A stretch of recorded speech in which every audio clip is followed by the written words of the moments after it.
Do you ever feel like you're stuck in this box and it's like there's no creative thinking going on? Or how about is the school team not even trying to think outside of the box? Well, we're going to be talking all about problem solving today. And this is a technique, a strategy that you can use in school meetings with doctors and therapists when you're talking to them. For a family meeting, kids can learn to use this problem solving process in the classroom for like class meeting time. So it has a lot of uses, not just when there's concerns between parents and the teachers and how well your child is doing at school.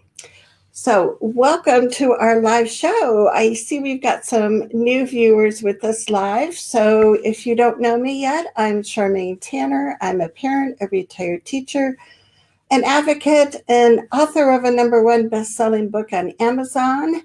And I'm here every Thursday at noon Mountain Time so we can dialogue, we can share, we can brainstorm, and that's exactly what we're going to be doing today. So if you are watching on the replay, know that you can still type in questions and comments, and I'll come back and answer them. If you're here with us live, let us know where you're watching from, and we shall get started. So, what I like about this process that we're going to talk about today is that it really does help you get unstuck. It helps you get into that out of the box thinking. And as a result, it helps build more positive relationships and community wherever you're using this. So if you're using it at the school, it builds community among the adults, among the kids, to work together. So it is just like such a positive strategy. I love when we can find tools like this. So let's continue on here. So the process that we're going to be talking about today is called the solution circle. And before we get into that, I also want to tell you that if you stay to the end, we're going to share 4 questions that you can ask during an IEP or an ARD meeting or anywhere else that will help the group get unstuck from that negative thinking. So I hope you'll stay tuned because that is like super gold, right? 4 questions that you can always ask in any situation. When we look at the solution circle, this is something that Marsha Forrest and Jack Pearpoint developed. Unfortunately, Marsha is no longer with us, but her legacy lives on as far as all the wonderful positive ways of looking at people, looking at situations that she brought us. The solution circle is just one of those. And like I said, it helps get you unstuck. It helps build community. You would have a small group of people to do this, usually like 6 to 10 is kind of a good size. One person's going to be the facilitator. One person's going to be the recorder. You have the focus person, who is the person that's going to be presenting and explaining the problem or a concern. And the neat thing about this is there's 5 steps, and each step you time it for 6 minutes. So you can get through the whole problem solving strategy or session in 30 minutes, which is also good, right? Because we don't have a lot of time to wait around and kind of waste our efforts, right? So tell me that you're here with us live. Give us a heart or a thumbs up. Let me know where you're watching from, and let's go in. The other thing I wanted to quickly tell you is if you want the show notes from today's live show, just type the word solutions in the comment box, And my IEP bot will come back to you and will get you those show notes. So that is always handy to have. And in this week's show notes, I'll also include the slides from our show here. So I said there's 5 different steps to the solution circle. The first step is that somebody is going to present the problem. And remember, they have 6 minutes to do this. So they need to be concise, but also 6 minutes is actually a good amount of time. Then the team is going to go into a brainstorming mode, into having a conversation, some back and forth dialogue. You're going to pick some next steps to do, a mentor, a volunteer to help you. And then at the end of the session, there's going to be 6 minutes to do some reflection. So let's first look at this quotation that I really like from Richard Branson, the entrepreneur. And he says, solving problems means listening. And this has been one of my personal and professional goals, is to be a better listener. So many times when we're sitting in meetings, especially when they're kind of emotionally charged, it's so easy to be thinking ahead of, like, I can't wait till they stop talking because I'm going to say this to them. Instead of sitting back and taking that moment to really reflect and to try to really understand what that person is saying. So when you're doing any kind of process, when you're in any kind of communication, if it's just a communication, discussion with your husband or wife, you want to make sure that you spend that time to really listen. And that's an important component of the solution circle. So what happens is that focus person presents a problem, a concern, an issue for 6 uninterrupted minutes. And what's interesting, I don't think I showed you this. What's interesting with the process is even if they stop talking after 6 minutes and they presented the problem, the integrity of this strategy is to just wait in silence until the 6 minutes is up. And that is just to honor the person, to give them time to think, see if there's anything else that they want to add.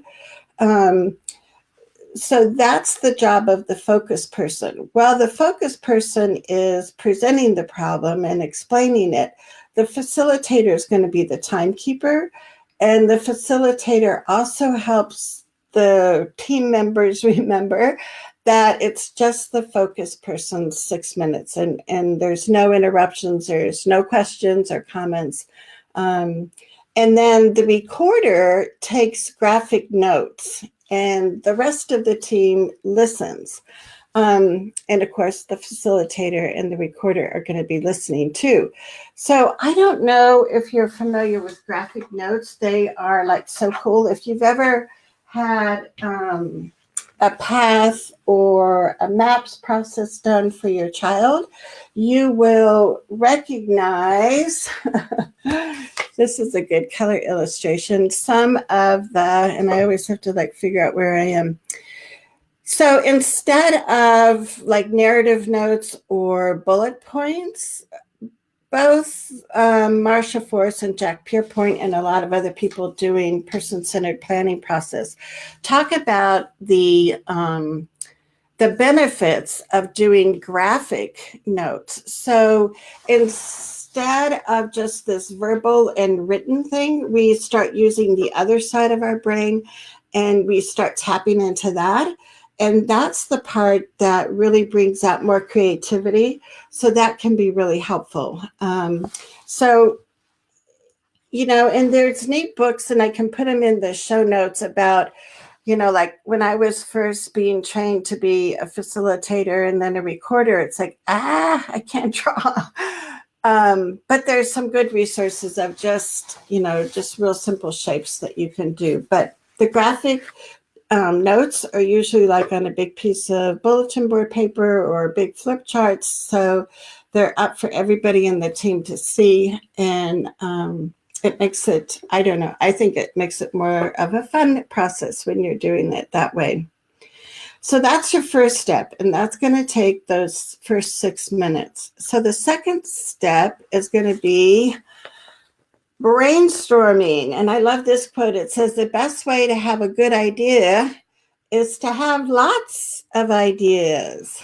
And, I think about how important that is. I know I was recently in an IEP meeting, and we were looking at a situation that, was kind of, I don't know, touchy because it involved staff and the demeanor of staff.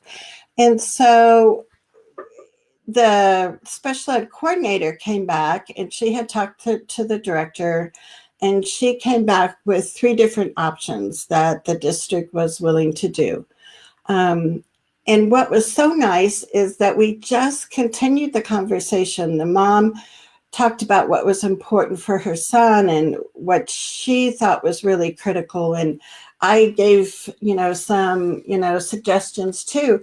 And after maybe, I don't know, 10, 15 minutes, we had like 6 different options. And they were kind of like combinations of part of this first option and part of the third option. And it made a new option. So the brainstorming process can really be helpful. And that's the part that I think gets missing in IEP meetings. We don't, we're so rushed to get everything done and the boxes filled in that we don't have time to think outside the box. And it really hurts the creativity and the solutions that we can come up with. So let me know if this is making sense. Cynthia says solution. And Angela is here with us, and she also says solution. So yeah, so hopefully you got a message from my IEP bot. So during the brainstorming session, let me go to the next slide here. This is the time that the focus person is going to be listening. And it's interesting with this process that you have a time where the other members are brainstorming and talking and not the focus person. And I think this is part of that kind of give and take. Like when the focus person was describing the problem, all the other team members sat and listened and honored their voice. And now the other team members get to brainstorm and bounce ideas off of each other, and the focus person is the listener. Again, the facilitator is going to be the timekeeper because this is this step is also a 6-minute step, and the recorder continues to take those graphic notes. So when we go to the third one, we're going to be talking about a dialogue that's going to be happening. So we want to remember to be brave enough to start a conversation that matters. I know it can be, stressful when you're at school meetings, especially if there's some kind of disagreement between the staff and yourself. But we just can't, bury this under the rug, right? Or sweep it under the rug. We want to have that courage to speak up and say, this is something that is really important and we need to talk about it. So during this step, the focus person has listened for 6 minutes to those brainstorming ideas. And the focus person selects 2 or 3 ideas that they think would probably be something that they want to try next. The focus person leads the dialogue and the conversation. So here is when you can get clarification, you can ask questions back and forth. Everybody is talking. The facilitator can join in, the recorder can join in, as long as they're still doing their job as far as keeping time and doing the graphic notes. So this dialogue period, this dialogue step lasts for 6 minutes. So look at how good we're going. So Cynthia says, yes, this is a great way to help teams be more collaborative and effective. Exactly. I love that, Cynthia. Thank you. Because that's what we need. We get so stuck in kind of the formality of meetings sometimes that we don't allow time to come up with other ideas that could be really helpful. So then looking at the next step where we're going to actually have to do something, right? Take some kind of action. Here's a quote. It says, it's not about ideas. It's about making ideas happen. Because I think we've probably all been to meetings where we walk away and we feel maybe warm and fuzzy. And it's like, yeah, but what's going to happen tomorrow in the classroom? And how is this going to change? So you have to be cognizant of there's going to be some kind of action planning that has to also happen in order to make this a really productive meeting. So for the action steps, what happens is the whole group selects the first step to be completed in 3 days. And you want to really make sure that that beginning baby step happens within 24 hours. And this is based on Marsha Force and Jack Pearpoint's research as far as if we don't take some kind of action within 24 hours, chances are it's not going to happen. So that's really important with the keeping the integrity of the solution circle process. The other thing is a volunteer from the group is going to connect with that focus person in 3 days and just do a check-in and see what has happened, if they need any support in any way. And of course, during this step, the facilitator is going to still be timekeeping because this step also lasts for 6 minutes. The recorder is still taking the graphic notes. So this is when,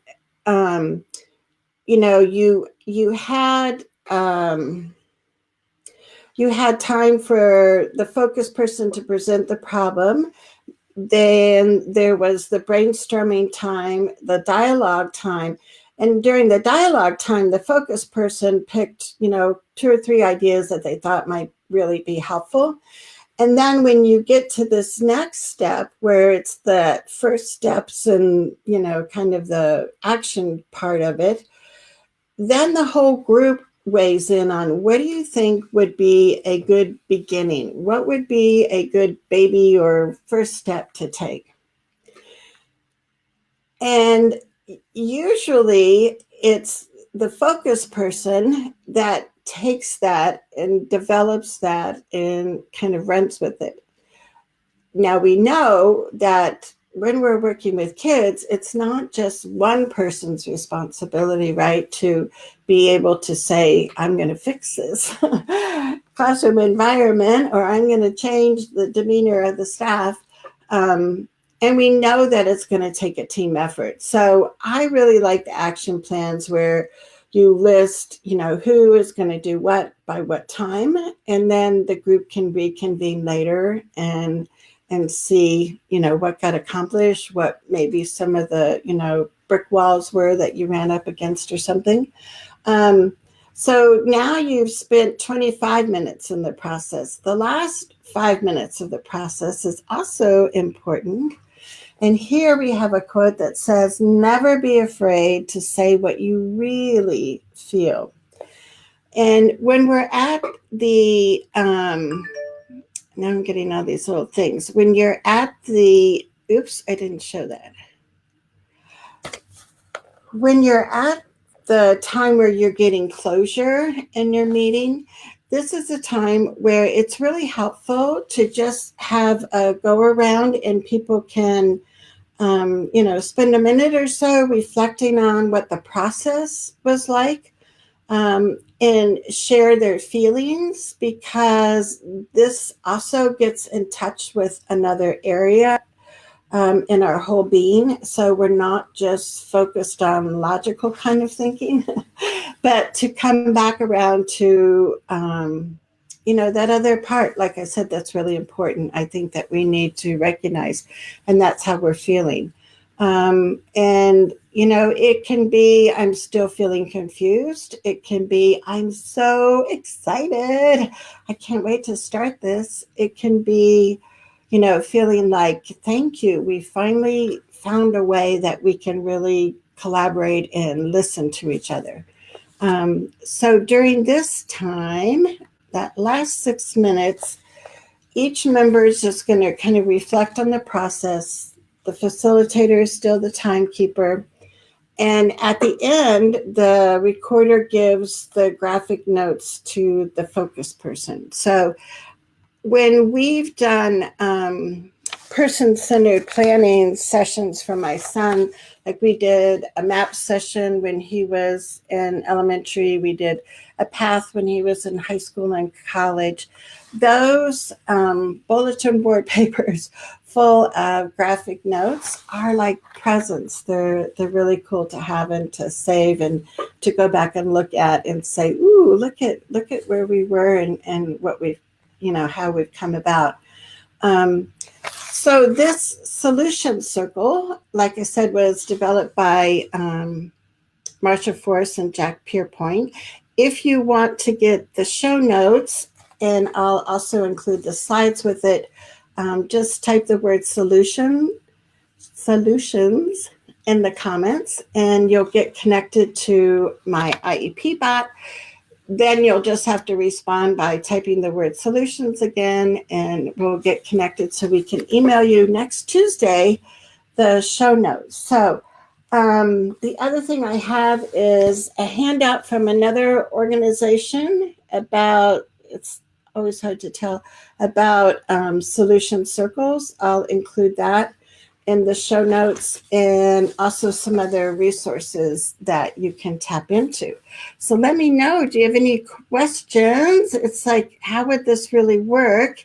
Hey, Ainsley. Ainsley is from Georgia, and she's with us live too. So, and Diana is here. So, hey, Diana. And I know, I was going to say, like, this is just like this quick overview. And I do have a membership group that what we can do is dive into topics like this in more depth. So I'm hoping that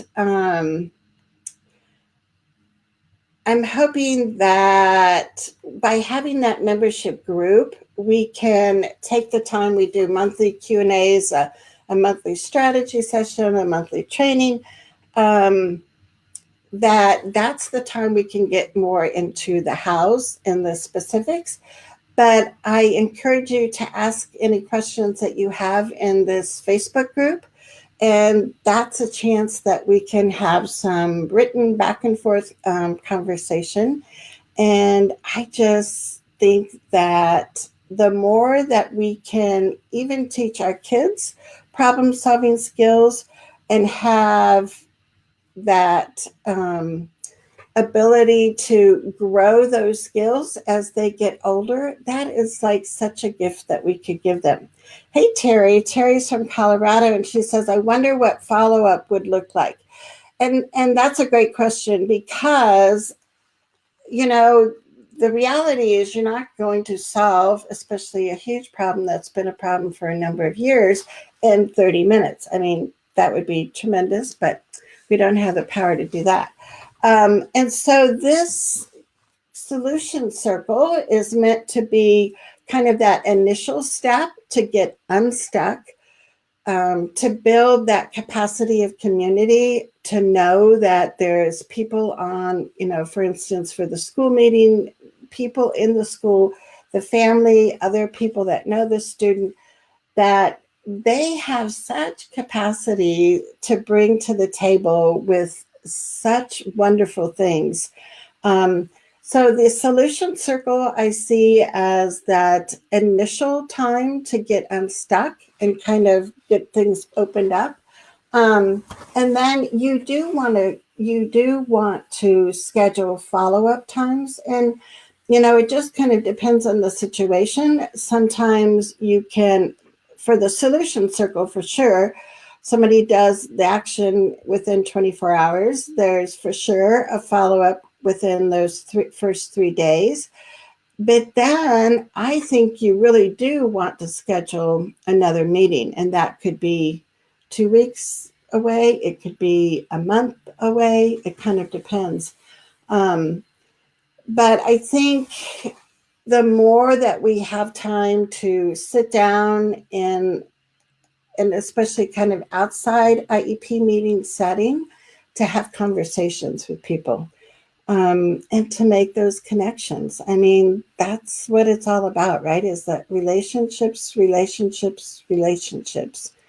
And so, and you know what? The other thing is I got to keep going, because I told you I would tell you 4 questions to ask too. So I don't want to stop here. Shoot, I almost forgot. Okay, let me go back to sharing. So look at here. So these are such good questions. I just love questions. So this is how you can stop the negative thinking. So you can start follow-up meetings by saying something like, what are we doing well right now? The second question is, what could we be doing better? Third, what could we be doing differently? And 4, what can we do now within the next 48 hours to start doing things better and or differently? So what I love about these questions is, like I said, this can be used, when you're having a conversation with a doctor or a therapist or a tutor.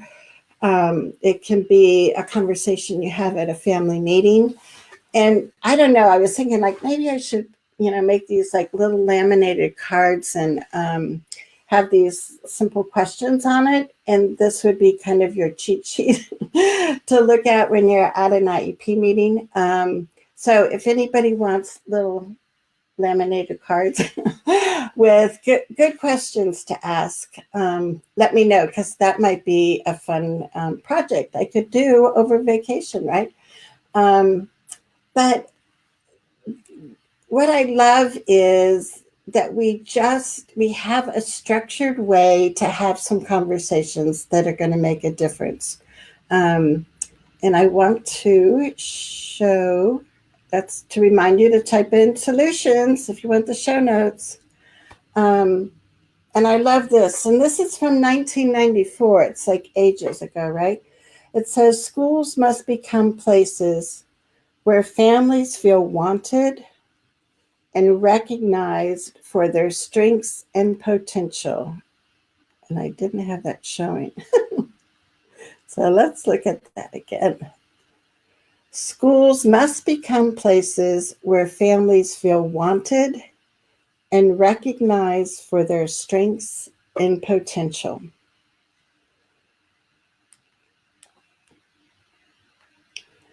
And we know that you have so many golden nuances that you can share with the staff. And the more we can build those relationships, the more we can increase the person-to-person communication versus texting or emailing, the better off that team is going to be. So Ansley is saying that she loved that one. Yeah, so my hope is through our weekly Facebook Live shows that we can look at ways to lift each other up, to get re-energized, and to know we can keep going on. Like I said, I do have a membership group. If you're interested in that, just type, membership or something in the comments, and I can get back with you. Tonight, we have our open Q&A in our membership group, so that's a great time where parents can just bring any kinds of questions and we can really dive into them. So until next Thursday, and let me give you a heads up about what's happening next Thursday. I have two guests, an advocate and an attorney from Texas, and they're going to be talking all about that 8.5% cap that Texas had utilized as far as cutting back and how many students were really served in special ed, plus some new things that are still happening about funding and special ed services in Texas. So that will be a good show to tune into. If you would love to share this, I would love it, because I'm sure you know other parents or friends that can use this solution circle problem solving process. So until next Thursday, I shall see you. Enjoy the weekend, and we'll be back in touch. Bye-bye.